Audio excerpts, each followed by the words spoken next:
MLA साहब ने tourism के मसले भी उन्होंने उठाया है और पीर पंचार रीजन और ख़ासकर बात करेंगे जोरी की। तो जोरी में उन्होंने कहा कि दराल में 7 लेक का टूरिज्म मैप में आना चाहिए और उसके बाद जो डूंगी में जो हमारा वीर भद्रेश्वर भगवान शिव के अंश से निकले हुए वीर भद्रेश्वर का पुराना मंदिर है और उसके लिए भी उन्होंने कहा कि ये टूरिज़्म मैप में इस मंदिर को भी आना चाहिए। जो बुढ़ा अमरनाथ यात्रा जाती है वो यहाँ से होकर जाए। इसके बीच आप क्या कहना चाहते हैं? मैं कहता हूँ बिल्कुल ये सही बात है।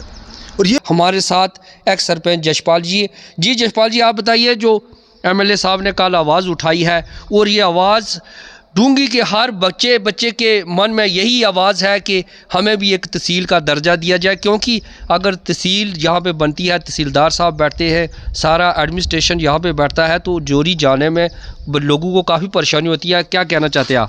शुक्रिया कमल जी, मैं आपको ये बताऊं कि ये तो तहसील का मसला है हमारा। ये बहुत दिनों से इस मसले के बारे में बात हो रही थी, लेकिन किसी ने इसका आगे बढ़कर स्टेप नहीं लिया। तो मैं एमएलए साहब का और अपने पूरे ब्लॉक की तरफ से, पूरी पब्लिक की तरफ से बहुत बहुत धन्यवाद करता हूं कि असेंबली के अंदर उन्होंने खुल के हमारी तहसील के लिए आवाज़ उठाई और मुझे पूरा विश्वास हुआ है कि हमारी तहसील का मसला जल्द से जल्द हल होगा। क्योंकि मैंने पहले भी ये हमने देखा कि हमने इसी तरह से मिलजुल के आवाज़ उठाई ब्लॉक के लिए। जी तो डूंगी के अंदर ब्लॉक मिला। इसी तरह हमने मिलजुल के आवाज़ उठाई डिग्री कॉलेज के लिए, हमें डिग्री कॉलेज मिला।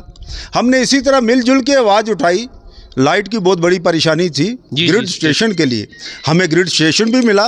और आज बार बार हमने एमएलए साहब के सामने ये बात करते रहे कि हमारा एक मसला बचा हुआ है तहसील का। जी तो एमएलए साहब ने हर बात सबकी आगे रखी और हमारा बीच में तहसील का मसला भी वहाँ पर उन्होंने रखा। उसके साथ साथ टूरिज्म के बहुत मसले उन्होंने उठाए। एमएलए साहब ने टूरिज्म के मसले भी उन्होंने उठाया है और पीर पंचार रीजन और ख़ासकर बात करेंगे जोरी की। तो जोरी में उन्होंने कहा कि दराल में 7 लेक का टूरिज़्म मैप में आना चाहिए और उसके बाद जो डूंगी में जो हमारा वीर भद्रेश्वर भगवान शिव के अंश से निकले हुए वीर भद्रेश्वर का पुराना मंदिर है और उसके लिए भी उन्होंने कहा कि ये टूरिज़्म मैप में इस मंदिर को भी आना चाहिए। जो बुढ़ा अमरनाथ यात्रा जाती है वो यहाँ से होकर जाए। इसके बीच आप क्या कहना चाहते हैं? मैं कहता हूँ बिल्कुल ये सही बात है और ये होना चाहिए। इतना खूबसूरत और ऐतिहासिक मंदिर है ये। जी मैं आपको कहूँ कि एक ही पहाड़ी हुआ करती थी पहले।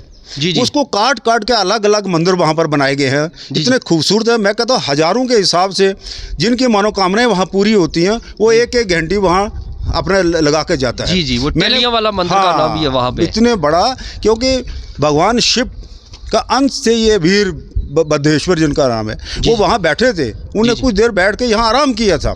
जी ये वो जगह ऐतिहासिक जगह है। ये कोई छोटी मोटी जगह नहीं है। सिर्फ ये क्या है कि दबा के रखी हुई जगह है। ये बहुत ही धार्मिक स्थान है। यहाँ पर मैंने देखा है हमारा धर्म के लोग तो जाते हैं, दूसरे धर्मों के लोग भी वहाँ जाते हैं। वहाँ पर अपनी मन्नत जो मांगते हैं। और मैंने ये देखा है। और इतनी ऐतिहासिक जगह है। मैं कहता हूँ कि जब लोग यहाँ आएंगे, यहाँ से होके बूढ़ा अमरनाथ जब जाएंगे, लोगों को पता चलेगा यार वो तो बहुत गर्मी का इतना बड़ा स्थान है, लेकिन ये तो उससे ही बढ़ के था। ये कहाँ दबा के रखा हुआ था।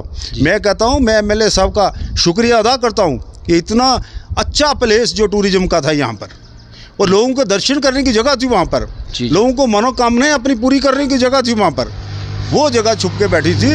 आज हमारे एमएलए साहब ने उस जगह को ओपन किया। और असेंबली में इस बात को उठाया। आज दुनिया को पता चला, जम्मू कश्मीर को पता चला कि यार एक ऐतिहासिक वीर भद्रेश्वरी को जगह है। बिल्कुल। तो मैं कहता हूँ कि इसके लिए भी बहुत बहुत मुबारक है हमारे के। एक बार उनको 5.5 लाख रुपया दिया, जबकि उनसे वायदा किया गया था कि आपको 31 लाख रुपया दिया जाएगा 3 किस्तों में।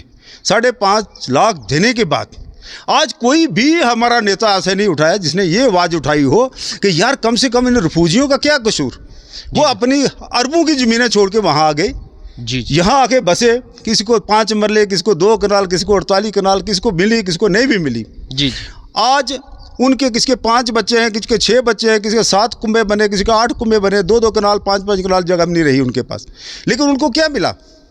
जो 100-100, 200-200 कनाल ज़मीनें छोड़ के आए वहाँ पर।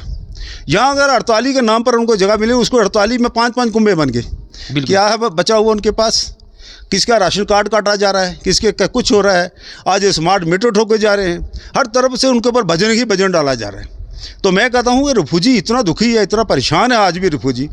एक तो पीछे सब कुछ उनका वहीं ख़त्म हो गया, बिल्कुल। जितने लोग थे आधे से वहीं मर गए, उनको वहीं मार दिया गया। जो बच के यहाँ बेचारे आए वो आज भी परेशान हैं। तो मेरा गवर्नमेंट से और जम्मू कश्मीर गवर्नमेंट से, हिंदुस्तान जो हमारा है, हमारे प्रधानमंत्री मोदी जी, हमारे गवर्नर जी, मैं सबसे एक विनती करता हूँ कि इस पर तवज्जो दी जाए, इस पर ध्यान दिया जाए।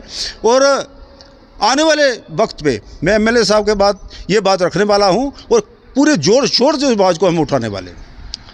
ये थे एक्स सरपंच जशपाल जी, जिन्होंने लास्ट में कहा है कि जो रिफ्यूजियों का मसला है, ये रिफ्यूजी वो लोग थे जो समर्थ थे।